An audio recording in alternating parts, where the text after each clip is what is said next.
नमस्कार, स्वागत है आपका और मैं हूं आपके साथ लता। बड़ी खबर आपको बता रहे हैं, जहां बरेली के बाद अब अजमेर में इकट्ठी हुई कट्टरपंथी मुस्लिमों की भीड़ खुलेआम कट्टरपंथी दे रहे हुकूमत करने की चेतावनी। मुगलों की तारीफ में खुलेआम बोलते दिखाई पड़ रहे मौलाना सूफी कोरोना के नियमों की धज्जियां उड़ाते हुए बुलाई कट्टरपंथियों की सभा। जी हाँ, आपको बता दें, इसके अलावा शर्मनाक बयान देते हुए लगातार मौलाना कहते हुए सुनाई पड़ रहे हैं कि हमने सदियों तक शासन किया और फिर से हुकूमत करने के लिए उकसाने का काम ना किया जाए। आपको बता दें, कोरोना के मद्देनजर 30 अप्रैल तक गैरदर्शन पर पाबंदी लगी है, लेकिन बावजूद इसके खुलेआम जिहादियों का पाठ पढ़ा रहे हैं मौलाना सूफी। जी हाँ, आपको बता दें, अजमेर में एक बार फिर से कट्टरपंथियों की शर्मनाक बयानबाजी सामने आई है। दरअसल शुक्रवार को आपको बताते चले, राजस्थान की अजमेर शरीफ दरगाह बाजार में जुमे की नमाज के बाद बड़ी संख्या में कट्टरपंथी मुसलमानों की भीड़ इकट्ठा हुई और मुस्लिमों ने यति नरसिंहानंद सरस्वती की गिरफ्तारी की मांग की। लेकिन जिस तरीके से आपको बता दें, इन कट्टरपंथियों ने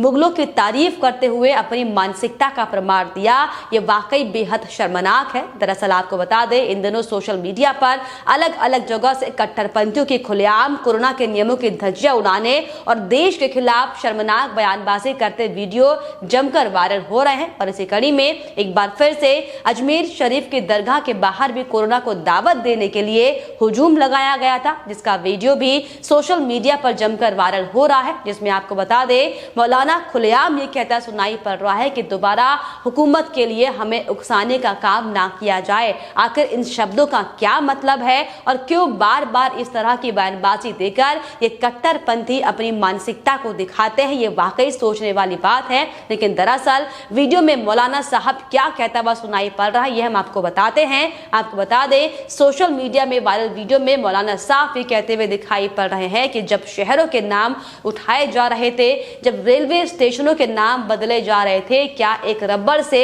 हमारे शानदार इतिहास को मिटा दोगे जिस पर हमने 1400 सालों तक शासन किया। हम इस देश के शासक थे, हम विषय नहीं थे। हमारे अंदर ये अरमान मत पैदा कर दो कि हमें फिर से हुकूमत करनी पड़ जाए। कौन से मुगलों के इतिहास की ये जिहादी लगातार बात कर रहे हैं, जिसने भारत को लूटा, जिसने भारत के टुकड़े किए। यही नहीं, इस मामले पर एक और मौलाना ने भी शर्मनाक बयान देते हुए आपको बता दें, ये कहा है कि अगर हम इस इस्लामिक राष्ट्र में रह रहे होते तो सजा केवल निश्चित होती, लेकिन हिंदुस्तान संविधान से चलता है और यही कारण है कि हम ज्ञापन दे रहे हैं और FIR दर्ज करा रहे हैं, लेकिन कोई कार्रवाई इस पर नहीं हो रही, हम पर बिल्कुल भी ध्यान नहीं दिया जा रहा। तो देखिए कैसे खुलेआम ये सूफी मौलाना एक कोविड संगत सभा में चेतावनी देते हुए नजर आ रहे हैं, जो कि वाकई बेहद शर्मनाक है। लेकिन ऐसे में आपको बता दें, बड़ा सवाल ये खड़ा होता है कि आखिर किसकी शय में ये कट्टरपंथी के कीड़े लगातार फल फूल रहे हैं। आखिर क्यों नहीं इन कट्टरपंथियों को कानून और संविधान का खौफ है। और ये कोई पहला मामला नहीं है।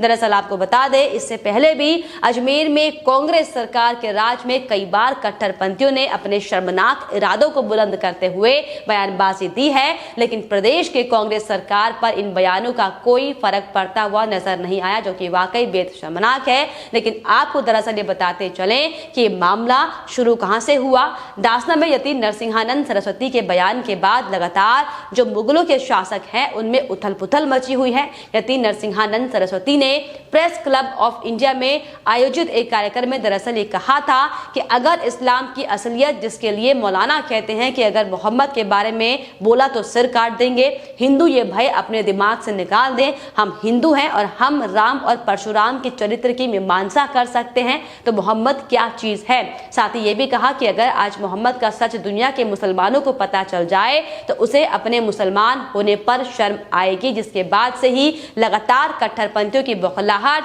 बार बार सामने आ रही है और हाल ये हो गए हैं कि उत्तर प्रदेश में किन जिहादियों ने तन से सर जुदा नाम का फतवा भी जारी कर दिया, जो कि वाकई शर्मनाक पोस्टर था। इस पर कार्रवाई भी की गई थी। और वहीं आपको बता दें कि इस मामले पर आम आदमी पार्टी के विधायक अमानतुल्लाह खान भी खुलेआम अमर्यादित बयानबाजी करते हुए नजर आए थे। दरअसल आपको याद होगा, आपको बता दें कि आप विधायक अमानतुल्लाह खान ने दासना देवी मंदिर के महंत यति नरसिंहानंद सरस्वती का वीडियो शेयर करते हुए आपत्तिजनक शब्दों का इस्तेमाल करते हुए कहा था कि इस नफरती कीड़े की जुबान और गर्दन दोनों काट कर इसे सख्त से सख्त सजा देनी चाहिए। यति नरसिंहानंद का वीडियो शेयर करते हुए अमानतुल्लाह खान ने आपको बता दें कि अपने ट्वीट में लिखा था, हमारे नबी की शान में गुस्ताखी हमें बिल्कुल बर्दाश्त नहीं है। इस नफरती कीड़े की जुबान और गर्दन दोनों काटकर इसे सख्त से सख्त सजा देनी चाहिए, लेकिन हिंदुस्तान का कानून हमें इसकी इजाजत नहीं देता। तो देखा आपने किस तरीके से ये आम आदमी पार्टी के गुंडे भी कैसे खुलेआम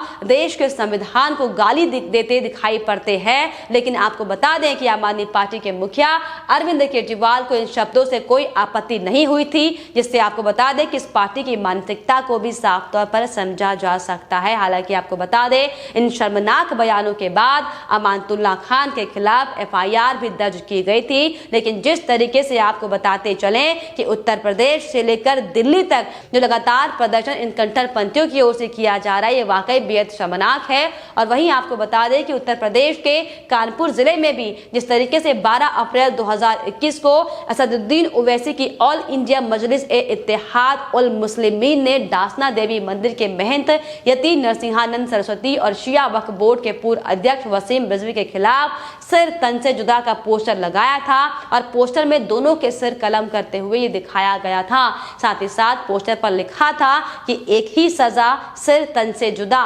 धार्मिक रूप से भड़काऊ पोस्टर के अलावा एक अन्य भी पोस्टर कानपुर में देखा गया था, जिस पर आपको बता दें कि कानपुर नगर की पुलिस ने इस मामले में संज्ञान लेते हुए 12 अप्रैल को कानपुर में ही एक आपत्तिजनक व धार्मिक रूप से भड़काऊ पोस्टर लगाए जाने के संबंध में उपद्रवियों के खिलाफ एफआईआर दर्ज की थी। और आपको यह भी बता दें कि आरोपियों के खिलाफ आईपीसी की धारा 153A और 295A के तहत मामला दर्ज किया गया था। जिसके बाद आपको बता दें कि पुलिस ने मुस्लिम समुदाय के 4 लोगों को यति नरसिंहानंद के पोस्टर लगाने के आरोप में गिरफ्तार भी किया था और इनकी पहचान मातिन, अजहरी, शोहेब खान, कासिम खान और रजा खान के तौर पर की गई थी। आपको बता दें जिसके बाद गिरफ्तारी का विरोध करते हुए AIMIM के जिला प्रभारी नाजिम खान ने यह कहा था, पूरे मुस्लिम समुदाय की भावनाओं को आहत करने वालों के खिलाफ कार्रवाई करने की बजाय हमारे समुदाय के 4 सदस्यों को उनका पोस्टर लगाने के लिए उन्हें गिरफ्तार किया गया है, जो कि शर्मनाक है। तो देखिए किस तरीके से ये तमाम जो कट्टरपंथी के सोच के लोग हैं किस तरीके से खुलेआम मुगलों की तारीफ करते हैं, लगातार उन लोगों की तारीफ करते हैं जिसने देश को लूटा, देश को गुलामी की कगार पर लाकर खत्म कर दिया। लेकिन आपको बताते चले जिस तरीके से लगातार इनके खिलाफ कार्रवाई लगातार हालांकि की जा रही है, लेकिन ऐसे में बड़ा सवाल ये खड़ा होता है कि आखिर क्यों बार बार इन कट्टरपंथियों की ओर से इस तरह की बयानबाजी सामने आती है। और अगर वाकई आपको ये लगता है कि मुगलों के शासन में आपने राज किया तो आप क्यों नहीं पाकिस्तान जाकर बस जाते हैं, क्योंकि आपके लिए भारत का संविधान आपको अलाउ नहीं करता, तो आपके लिए पाकिस्तान के दरवाजे भी खुले हुए हैं। लेकिन बावजूद इसके आपको बता दें भारत में रहकर इन्हें लगातार भारत की बुराइयां करनी है, लगातार भारत के संविधान को कोसना, जो कि वाकई बेहद शर्मनाक है। लेकिन आपको बताते चले कि अब लगातार जिस तरीके से ये कट्टरपंथी समाज लगातार तमाम तरह की बयानबाजी कर रहा है और देश के अलग अलग कोनों में जिस तरीके से प्रदर्शन किया जा रहा है, हुड़दंग मचाया जा रहा है, इसको लेकर भी अब लगातार सोशल मीडिया पर लोगों की प्रतिक्रियाएं सामने आ रही हैं। लोग साफ तौर पर ये कहते दिखाई पड़ रहे हैं कि आखिर कांग्रेस की सरकार है और उस प्रदेश में ये मौलाना ये ऐसी धमकियां दे रहा है और इस महासेक्युलर मौलाना के खिलाफ कोई कानूनी कार्रवाई क्या होगी, ये लोग सवाल पूछ रहे हैं और ये कह रहे हैं कि यह वोट बैंक आहत हो जाने के डर से कुछ नहीं किया जाएगा। तो साफ तौर पर एक बार फिर से कांग्रेस के ऊपर सवाल खड़े हुए, क्योंकि कांग्रेस वो पार्टी है जो सिर्फ और सिर्फ तुष्टीकरण की राजनीति करती है और यही बड़ी वजह है कि इस तरह से देश विरोधी बातें करने वालों के खिलाफ आज तक कांग्रेस पार्टी ने कोई सवाल नहीं खड़ा किया, कोई कार्रवाई नहीं की, जिसको लेकर वाकई अब एक बार फिर से कांग्रेस पार्टी का भी शर्मनाक चेहरा बेनकाब हुआ है। लोग साफ तौर पर ये कहते दिखाई पड़ रहे हैं कि मौलाना अंग्रेजों के भारत में घुसने से पहले ही आप बुरी तरीके से हार गए थे, हमने आपको हराया और इसमें हमें सदियां लगी, लेकिन हमने आपको हरा दिया और अगर अंग्रेजों के लिए नहीं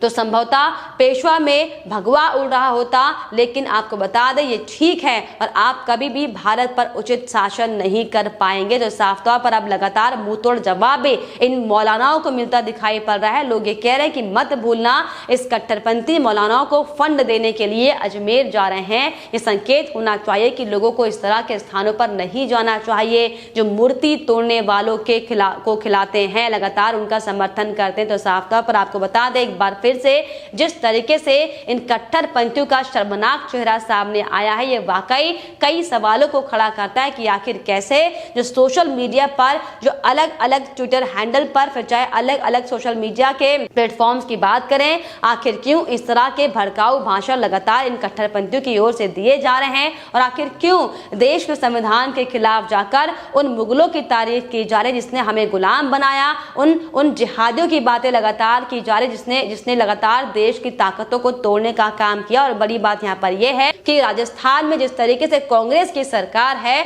अशोक गहलोत की सरकार है, और इससे पहले भी कई बार हमने आपको बताया कि कैसे अजमेर ही नहीं राजस्थान के अलग अलग हिस्सों में इन तरह की कट्टरपंथियों की आवाजें सुनाई दी हैं, लेकिन इन पर कार्रवाई करने के बजाय अशोक गहलोत सिर्फ और सिर्फ तुष्टीकरण की राजनीति कर रहे हैं, जो कि वाकई बेहद शर्मनाक है। हालांकि आपको बताते चलें कि राष्ट्रीय पार्टी कांग्रेस पहले से ही तुष्टीकरण की राजनीति करने का खामियाजा जरूर भुगत रही है। किस तरीके से राहुल गांधी, सोनिया गांधी अपनी जमीन तलाशने में लगे हुए हैं, लेकिन आपको बताते चलें कि जिस तरीके से पिछले लंबे समय से मुगलों ने हमारे देश को लूटा और जिस तरीके से कांग्रेस पार्टी ने हमारे देश को लूटने का काम किया, अब उन्हीं की राह पर एक कट्टरपंथी चलते हुए दिखाई पड़ रहे हैं, जिनको लेकर आपको बताते चले कि इन तमाम जो खुलेआम मौलाना सूफी के नाम पर जो देश को तोड़ने की बात करते हैं, जो जिहादियों का पाठ पढ़ाते हैं, इनके खिलाफ कार्रवाई होनी चाहिए। क्योंकि जिस तरीके से लगातार ये देश के अलग अलग कोनों में फैलकर देश को तोड़ने की बात कर रहे हैं, वाकई बेहद शर्मनाक है और इस पर